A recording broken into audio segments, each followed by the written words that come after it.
Hi, I'm Real Plastic Trees, and if you know me IRL, don't dox me. What's up?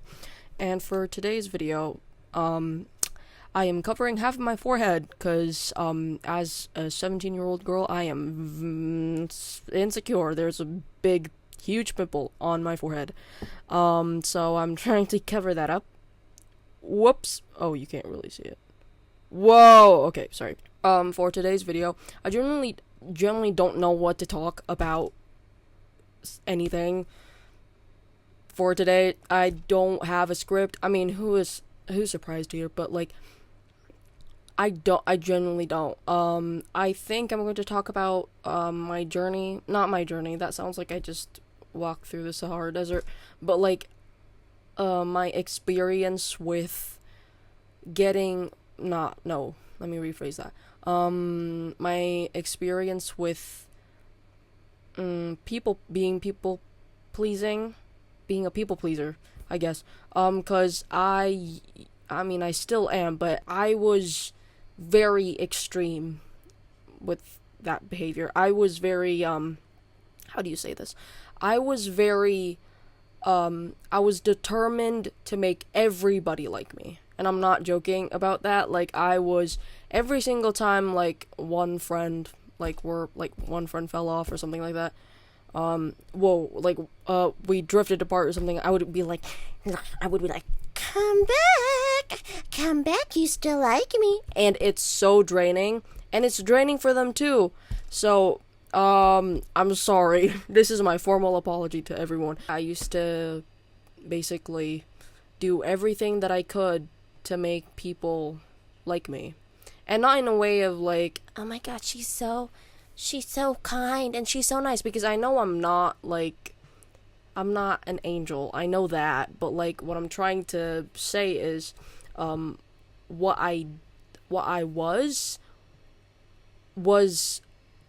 how do I say this?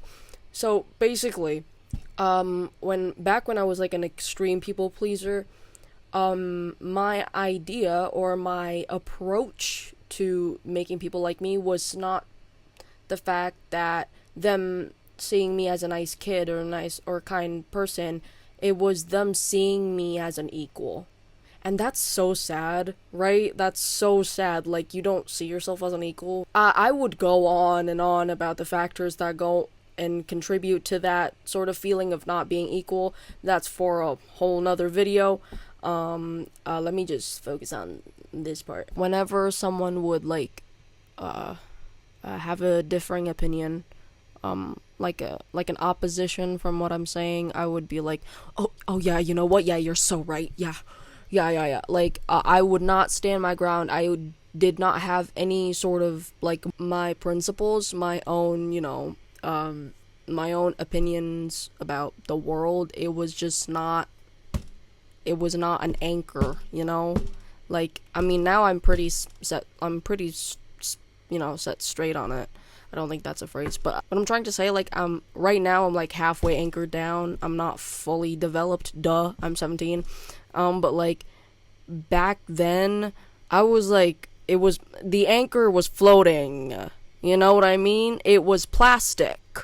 So, so sorry, I had to lower the gain on the mic. And I think what's caused that whole behavior of people pleasing is the fact that I was in the internet in such a young age, and I wasn't on Twitter or anything, because like that's like that's like the core of every single negative thing on earth. Like, I watched YouTubers, and like they have hate comments, and I'm like scared if I'm going to get hate comments. I'm really not scared of getting them now, because that's just the internet. But like, I was very scared of the internet, and yet I loved it so much. I used to, YouTube was my safe place, watching gamers and stuff. I mean, you know what I mean. But like,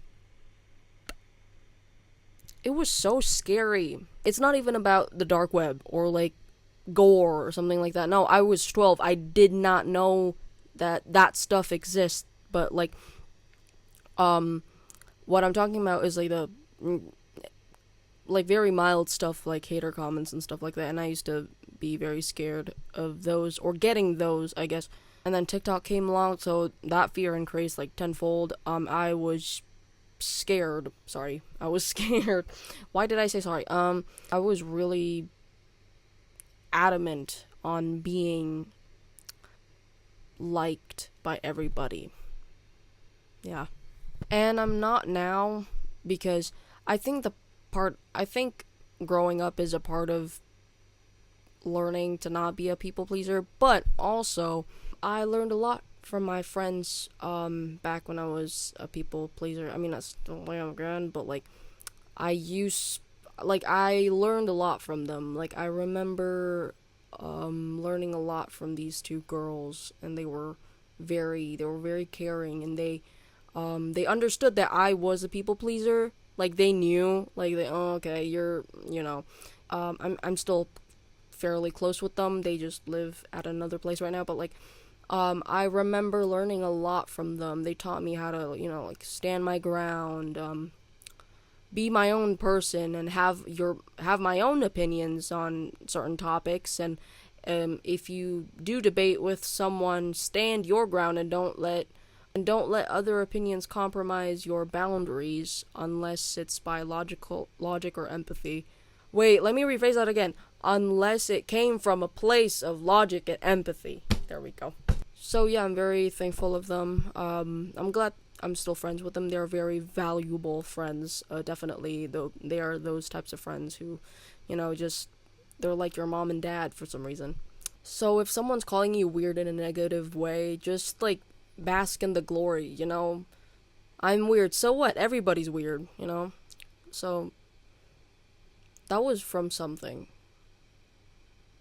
Stand by me. I remember that. Listen, I don't know if this video has any sort of, valuable take or valuable parts that you should, take as an advice, but, I'm just saying, if the process will be tiring and will be, draining sometimes, but when you finally reach that stage of, freedom, it will be liberating. There's no weight off your back anymore, and and when you take all of that weight off from your back, I guess, it feels like you can stand up straight again, despite me having a really bad posture.